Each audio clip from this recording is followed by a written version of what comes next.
This tutorial is powered by AskQuesty.com. Get help with your website on demand. And don't forget, subscribe for more tutorials. Hi everyone, so today I'm going to give you a quick tip on how to change your default homepage to a different page you've created in WordPress. What you're going to want to do is you're going to want to go to your Appearance tab and go to Customize.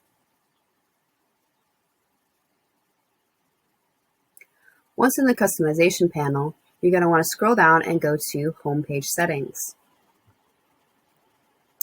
You're usually only going to see these two options, your latest post and a static page. I have a third option because of my theme. What we're going to want to do is go to a static page, and here you can see what my home page is set as. It's set at this page right here. I don't have a title set, so it's just showing my page ID number. But if I wanted to change this, say to this one,